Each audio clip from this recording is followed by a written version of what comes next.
Hello everyone, AmyR here with Prairie Paper and Ink, and here is my card for this week's Color Throwdown Challenge, and I will have a link to the challenge in my blog post that will be linked directly below the video.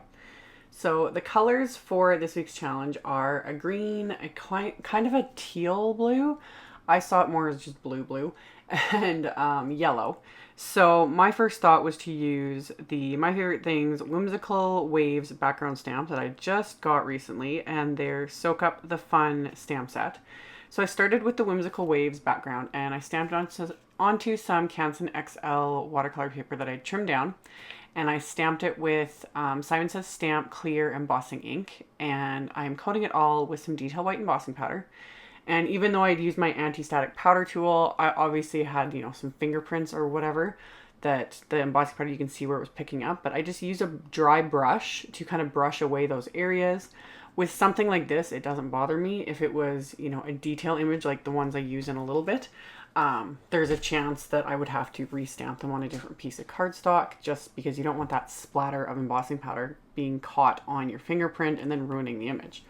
But for this, I brushed away what I could, and then I didn't worry about it because it's going to be the background and it's going to be water. So I went with it. So after I had heated all with my heat tool until it was completely embossed, you just make sure that it's not powdery looking anymore. Once it's like raised and glossy, it means it's melted. So I melted it all with my heat tool, and then I just taped it down lightly to a masonite board. Again, I probably should have taped the whole thing, but I knew I was going to run this through my die cutting machine after it was dry, and that always helps to flatten it out. And I'm just using one of my Zig Clean Color Real Brush markers. I super sped this up. It didn't take very long to do, but I've sped this up about 8 times. Otherwise, this video would be way too long. But I was just scribbling on the color from the Clean Color Real Brush marker and then moving it around with a size 6 silver paintbrush. That's what I used. So the color I'm using is just dull blue. So I just use the one, and in some areas I use a little bit more water, some a little less, some a little bit more marker. So I get all these variations in color from one marker. I absolutely love these markers. So don't be surprised if I go through a spurt in using these. You guys know me. I go in phases with things, kind of get obsessed with it and then move on to something else and then come right back to it again. So I set that all aside to dry, which didn't take very long. And then while that was drying, I'm going to work on all my main images. So I just cut down another piece of the same watercolor paper. And then I've shown this, I've done like a separate quick dip video on this. I've done multiple videos on this with MFT's dies and how I can line up all the stamps so I don't have to cut apart the dies. And even though I'm only planning on using a few stamps from this set, and I'm only making one card because as usual, I'm running behind and I just didn't have time. But I was like, while I've got everything out, I might as well stamp everything and emboss it and then die cut it, and I'll save the other images. I'll just stick them in the packaging for the next time I pull out this set, and then I'll have some of those little images and I can use them on my next project. So I did the exact same thing as I did with the background. I stamped everything with my Misty, or I use the mini Misty here. I get asked a lot which one I'm using depending on the project. I have the mini Misty and the regular Misty. I love them both. I use them both. It just depends on how big of a piece I need to stamp. So this fit in the mini Misty, so that was just convenient. And coated everything with a detail white embossing powder again, heated it with my heat tool until it was all melted. And then I'm going to use some more of my Zig Clean Color Real Brush markers. And the nice thing about this is when I'm doing the color challenge, I purposely limit myself a little bit more in terms of what I'm using, like how many markers I use, how many colors I'll use, because I'm kind of a purist in a way of sticking to the challenge colors. Plus, it just gets me to work a little more creatively with fewer colors. So I don't need, 3 shades of yellow, 4 shades of gray, etc., etc., etc., to create something. I can use just one and create quite a few things with that. So I used just yellow for their little banana boat. Obviously, I had to use that. It's just so cute. That's what made me buy this set, was this little monkey image in the banana boat. So I used yellow, and then I colored one of the little fish yellow as well. And then for the monkeys, I just chose a neutral. So I just used dark gray for those. And same thing, just colored in little areas and then pulled the color out with my wet paintbrush. I just kept getting it wet with clean water. And then I would just wipe it off in between sometimes if I got it too wet, because I didn't want my images to be soaking wet. So colored in the monkeys with that dark gray. And then I pulled out light pink just to do their ears and their little noses. And then the third color in the challenge was this sort of green color. And the closest I could find was this mid-green marker. So I used that for their little like wetsuits. And then colored in a few more of the fish with that same green. And then while I was at it, I decided I was going to use the little frog image on the inside of my card because it just worked. So I was like, ooh, I can use that exact same green to color in the frog body. And then I decided to use the yellow and the gray for his little wetsuit there. So it still worked with the challenge, and it just made my life a little bit easier because I had stamped and embossed all these images. So really simple, just scribbling on a little bit of color and pulling it out. I know people have said to me they still struggle with these markers. I did too in the beginning. Like I struggled a lot. I really didn't like them. My biggest problem was I was using them with Ranger's watercolor paper, and I find these markers, for me personally, do not work with Ranger's watercolor paper at all.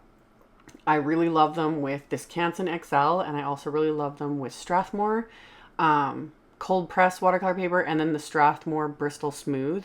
Those three are my favorites, and that's what made me love these markers once I switched the paper. So when you're struggling with markers, inks, that sort of thing, start experimenting with, different inks you stamp it with, different papers, that sort of thing, because more often than not, it's just the wrong combo of inks to papers to markers, etc. And usually if you find a combo that works for you, it totally changes the game. So back to the card at hand. I die cut those images with their coordinating die set that I taped in place with some micropore tape. And then the background I die cut with the largest die from the Blueprints 24 set because I had that sitting out from the last card I posted. And then I was looking at this and I'm like, I don't like how the boat is just kind of floating there on top of everything. I wanted it to look more like it was in the water. So I pulled out my craft knife and I really carefully went along just this one area. I went right along the outside edge of the embossed lines of the waves here. It has been forever since I've used my craft knife to cut through anything. But I was like, oh, I'm still able to do this. I wasn't sure if it would go through very well because this is so thick, but it went through really well. I love this Tim Holtz craft knife. I had it for years and I've never put a refill in it, but that's probably because I don't use it that often. So anyway, when I did that, I was looking at this again and I was like, I don't like, there's all that white background behind the monkeys, and I didn't like it. So I was like, I'm just going to quickly watercolor that with that same blue marker. So that's what I did. I quickly scribbled on a bit of the blue marker there and then pulled it out some more with my paintbrush, and that just made it kind of go better with this whole background. And it didn't, I don't know, I just didn't like how it looked. It just kind of was floating there still and not looking proper. So quickly filled all those little spots in with the blue and my paintbrush, and didn't worry about the border on the edge. I didn't need to paint that blue at all because all the other images are die cut like that and have the border, and I like that. It still makes them pop a little bit, but you know what I mean. So did all that, let that quickly dry, and then my first thought was to adhere this with my Tombow Mono Multi. And then same thing, the minute I did that and looked at it, I was like, nope, I don't like that. So I quickly pulled it up because Tombow Mono Multi, once it does dry, you have a few seconds of wiggle room, but then once it's dry, you will tear cardstock really, really bad. I absolutely love this adhesive, but you've got a few seconds to wiggle things around and get things lined up, and then you're done. Like, there's no going back after that. So I quickly pulled it up and I popped some foam tape behind those after tucking it into the waves, and it just finished it off a little bit more. So I popped a whole bunch more foam tape on the background, and I adhered that to a piece of white cardstock that I had die cut with the largest die from the Blueprints 2 set. And then the sentiments I just did off camera. I just stamped them onto the black cardstock, did the exact same thing. Stamped them, embossed them with a detail white embossing powder, and then I trimmed them down with my paper trimmer. And I adhered the first sentiment to the outside of the card, and then laid out the 3 fish that I wanted to use. So figured out where I wanted to put those, and then adhered them into place with the same Tombow Mono Multi. So got that adhered, and then for my card base, I decided to use some MFT cornflower cardstock that I had already cut down. Just cut a sheet in half. So this is 4 1/4 by 11 inches, and I scored it at 5 1/2 with my Teflon bone folder. So it's a top folding A2 size card, so 4 1/4 by 5 1/2. And then use my Tombow Mono Multi again, and this is where I really love my Tombow Mono Multi, because I can adhere my card front to the base, and then I've got those few seconds to kind of wiggle it to make sure everything's straight, and then it's good to go. So got that all adhered, and then on the inside of the card I had my little frog and another fish and the second sentiment. So figured out how I kind of wanted to lay those out, and then adhered those to the inside of the card. And then while I was doing that, I'm like, oh, I'm not done. I'm not done. Gotta grab the sequins. So I grabbed my Pretty Pink Posh Sparkling Clear Mix sequins, and then the new Pretty Pink Posh 3mm ones that I showed in a recent haul video that I was so excited about. They're so tiny, like tiny, tiny. So I was very liberal with the sequins. I was thinking kind of bubbles, plus I just wanted, like, you know, the shiny sparkliness of it all. So I adhered a ton of those to my card front with my Ranger Multimedia Matte Adhesive. And then as a final bit, I pulled out my Crystal Nouveau drops. These are the black ones. And I squeezed a little bit on an acrylic block because these are so small. I didn't want to squeeze it directly from the tube onto the images because I was scared I'd end up with like a big blob. So I just picked up the black Nouveau drops with a dotting tool and dotted on the eyes, and what a huge difference that made. Like, I did that on a video not too long ago. Was that just last week? Anyway, and I loved how it looked, and same thing here. I was like, it just totally made these into, instead of just embossed images, they're like little characters now. So I did that, and I couldn't leave the inside ones without that as well. So I just opened this up, and then I actually put an acrylic block down so that the card wasn't folded and these had a chance to dry. This, when you do it this way and apply it with the dotting tool, it dries really, really quickly. Like, not even 20 minutes later, this was dry and it was good to go. So as always, I will have a link below the video to my blog post. I'll have the pictures as well as all the markers I used, links to all the supplies. All that info will be in the description box below the video if you are interested. Thank you guys so much for watching, subscribing, thumbs upping, and commenting on my videos, and I will see you all very soon in the next one. Bye!